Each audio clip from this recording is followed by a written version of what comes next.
Ladies and gentlemen, welcome to World Talks here on TVP World, where every word matters. I'm your host, Benjamin Lee, and please join me and my guests on this exclusive interview.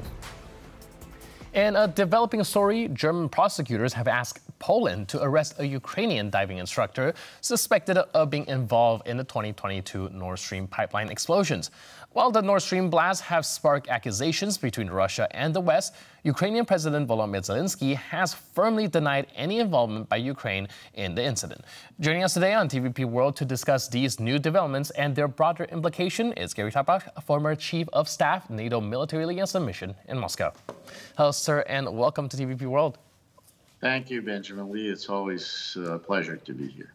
All right, but this is going to be a little bit of a tricky topic as a lot of the information coming out is still speculative. But first of all, I would ask you what you make of the latest claim linking this Ukrainian diver to the Nord Stream explosions. It's very strange for me to hear that. And as you said, it's a diving instructor. It sounded like he's a diving instructor somewhere in Bahamas. He rented the scuba diving equipment and dove and blew up a Nord Stream. This is very strange. And of course, on what basis do you want to arrest a Ukrainian diver or Ukrainian military man? What have they done wrong? Blowing up a Nord Stream? Well, I don't know if Germany needs to be reminded that there is a war going on against Ukraine, and Ukrainian people are fighting to defend their country.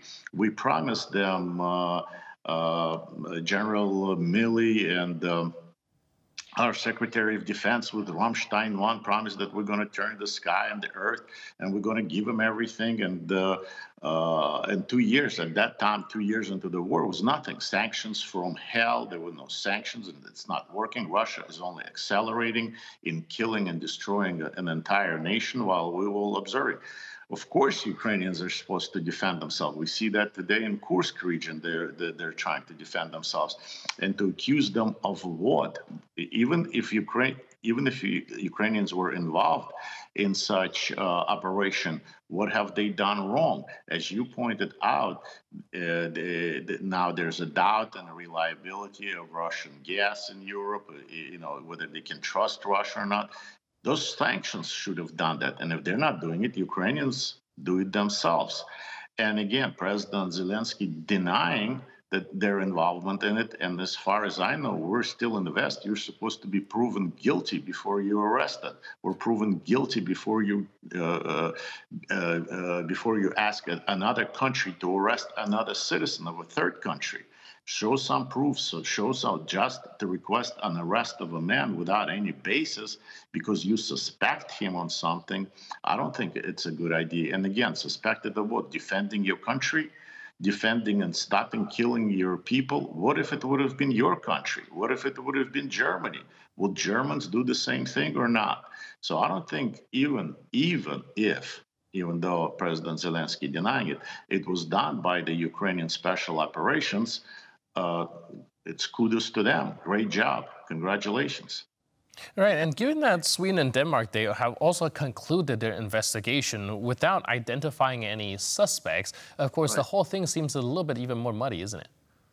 Well, it seems to me that it is more political again, as always, where, the same thing that the Europeans and the European Union and the International Court accused Prime Minister Benjamin Netanyahu and Minister of Defense Gallant in conducting some kind of terrorist operations, just like blowing up this pipeline, rather than accusing and demanding for the terrorists to stop their activity. Or we should all collect ourselves together and force them to do that. Force them through strength, rather than accusing the ones that trying to defend themselves. The Ukrainians did not start this war. If Putin would not have invaded Ukraine, that pipeline would have worked just fine, and the Germans would have had plenty of gas and plenty of oil. It was the Russians who started this war. It was Putin who started this war. There should be no accusation towards Ukraine in any form. Just like in Israel, Israel did not start this war. So we're tending to somehow accuse and function against the democracies. and taking a side of tyrants for some reason. So, and like you said, Benjamin Lee, they concluded the investigations, but they are not telling us the results, except that Germany now is demanding deportation of a Ukrainian citizen from Poland, where he is, of course, was not in Poland. So I think this is just some sort of a hype. I don't think Ukrainians did anything wrong in this case. Right, you mentioned that a lot of these decision and investigation results, let's call it, is probably more political than substantial. Do you think this might actually fuel some of the voices that are more reluctant to assist Ukraine in this war to kind of take a step back and pull out some of the support and strengthen the stances of these people if they're somehow convinced that Ukraine is somehow at fault behind this? Well, I'm sure there are plenty of people who are in power, who have interests in Russia, who have huge investments in Russia. Russia is a huge, rich country, and they have no interest in defending Ukraine, or they're politically, socially closer to socialists. They're socialists, which Putin is. Putin is a leftist ideology of a socialism, or what Nazis were. National Socialism. That's what, the abbreviation for National Socialism is Nazis. So they're more closer to them and their ideology than to the free world or to people like Elon Musk or those other capitalists that are around the world. So they probably in some sort of agreement or in some sort of cahoots with Putin. All right. And how do you think Russia might exploit these allegations to further its narrative with the ongoing conflict? This probably gave them a lot of fuel to kind of push their side of the narrative. Yeah, absolutely. You're absolutely correct. They're trying to say that this was a terrorist attack, that it was a terrorist action. Let me tell you something. If my country would have been attacked the way Ukraine is attacked, as a military man, would have done the same thing. I would have tried to interrupt that, because in this case, Germany is collaborating with Russia. Germany is giving a lot of money to Russia, with that money, Russia is able to continue and conduct this war. With the oil prices that are today, Russia will be able to have this war forever until Ukrainians will just bleed out. So Russia will, and it's being successful just by seeing what's going on right now, and by what Germany is doing is demanding the extradition of this man, of this diver. They're saying that this is a terrorist act. It is not a terrorist act. Personally, no civilians have suffered in it. It was specifically a military operation. I don't know who has done it, but I know that one individual couldn't have done it. Not one diver, not two divers. It was a large military operation that was able to blow up the Nord Stream, which caused damage to Russian economy, which caused damage to those European countries and European businesses that support Russian war against Ukraine. All right, and ever since the stretching of this war into its second year, we've heard a lot of terms like war fatigue and people starting to be very wary of the war dragging on. Do you think if this narrative is getting popularized at some point where perhaps there is involvement that is sabotaging the energy transport, that's, well, kind of adding to the energy woes, they would actually kind of polarize the society even more on this topic, where as some of the support is already waning for Ukraine, might even have a stronger voice to kind of push back against these support. Are we looking at an even more divided society because of this incident and how it's being portrayed? Well, if I can correct, it's a third year into the war. Right. So 3 years. Time flies. No, it's okay. And of course, there's a fatigue. Of course, there's a fatigue. Of course, that people are exhausted. Of course, there's a lot of damage to Ukraine. I'm in Kharkiv right now. That city is really, really damaged. Remind you that during World War II, it changed hands 6 times between Germans and the Soviets, and there was no such destruction to the city.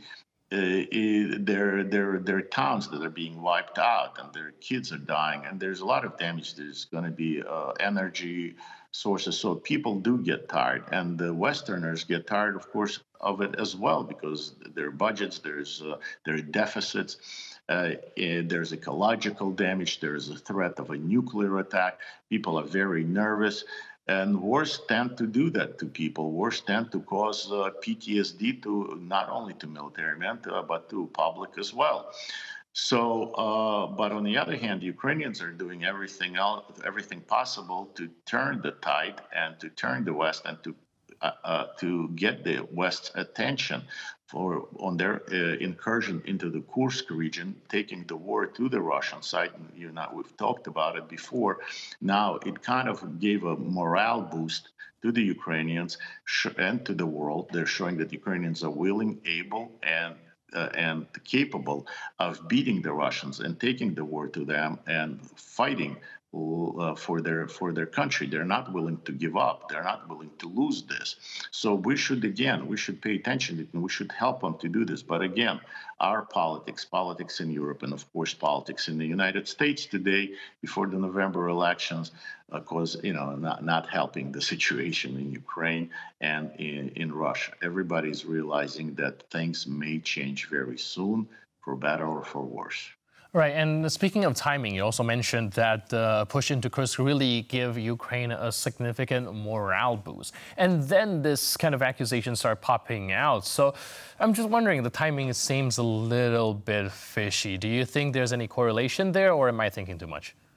It's very difficult to have a program with you because usually I argue with journalists. It's difficult to argue because you're absolutely right. You're absolutely right. The timing's just perfect because they're trying to divert the attention from Ukrainian success. They're capturing a lot of conscripts, the Russian units surrendering to them. People are not rebelling against the Ukrainian forces in Russia. They're kind of realizing that they're fighting the right cause. It's the timing is to divert. So now they're all of a sudden they brought up something that happened over a year ago, and saying that they want the Germans for some reason want a Ukrainian diver. Why? On what reason do they want the Ukrainian diver? One man didn't conduct this operation. Right, so thank you so much for all your input and insight. Of course, everything is still speculation at this point, but that does give us a lot to think about and analyze. Really appreciate it, Gary. Thanks again for being with us on TVP World. Thank you.